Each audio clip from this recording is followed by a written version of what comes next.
deep in the golden heart of the African savannah, where the sun kissed the grasslands and the wind carried whispers of ancient wisdom, lived a mighty lion named Luzo. He was strong, fierce, and respected, the king of all animals. But there was one problem. Luzo was lazy, very lazy.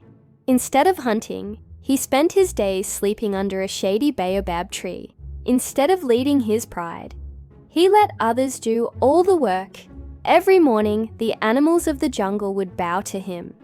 Yet behind their polite smiles, they whispered, "Our king doesn't act like a king at all." The lazy King Luzo had everything he could ever want: food, shelter, and respect. The lionesses hunted for him, the monkeys warned him about danger, and the elephants cleared paths so he could stroll easily.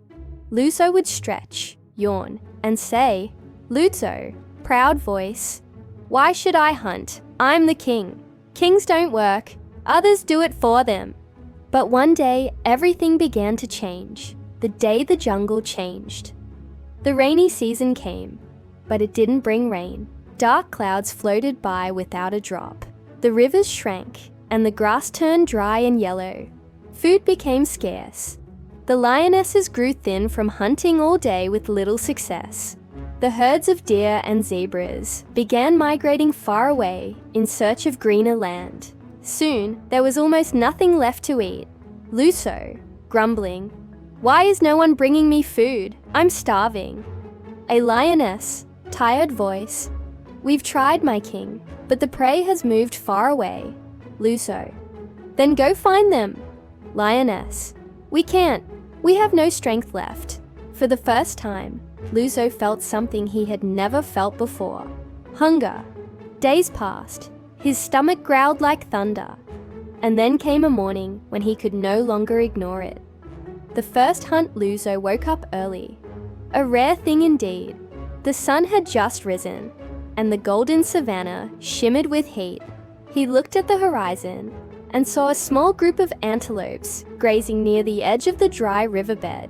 Luzo, to himself, "It's just hunting. How hard could it be?" But when he leapt, the antelopes saw him coming from far away. They dashed off with incredible speed, leaving Luzo panting and exhausted.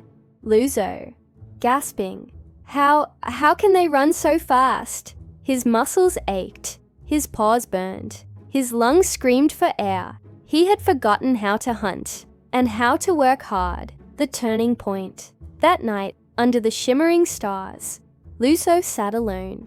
The wind whispered through the tall grass, carrying voices of his ancestors. He looked up at the moon and whispered, "Luzo, I was born a king, but what kind of king can't even feed himself?" Then, an old tortoise slowly approached. "Tortoise, gentle voice, even kings must work, Luzo. Power means nothing without effort." Luzo, sighing, "But I'm too old to start now." Tortoise, "It's never too late to learn, my friend. Start small. Take one step at a time." The lion nodded quietly. That night, for the first time, he made a promise. Not to his pride, but to himself. The lion reborn. The next morning, Luzo rose before sunrise. He stretched, sharpened his claws, and began practicing. Running short distances, stalking silently through the tall grass, and learning to control his breathing. Days turned into weeks. Slowly he became stronger and faster. The animals watched in surprise. The once lazy lion was working harder than anyone in the jungle.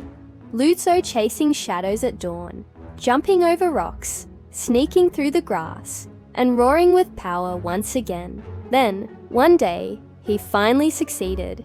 He hunted, alone, and brought food back for his pride. Luzo, smiling proudly. Today, the king earned his meal. The jungle erupted with cheers. The elephants trumpeted, the monkeys clapped, and even the wind seemed to sing his name. From that day on, Luzo was no longer known as the lazy lion, but the wise king. Luzo learned that strength means nothing without effort, and that true kingship comes from responsibility, not comfort, the jungle never forgot his lesson.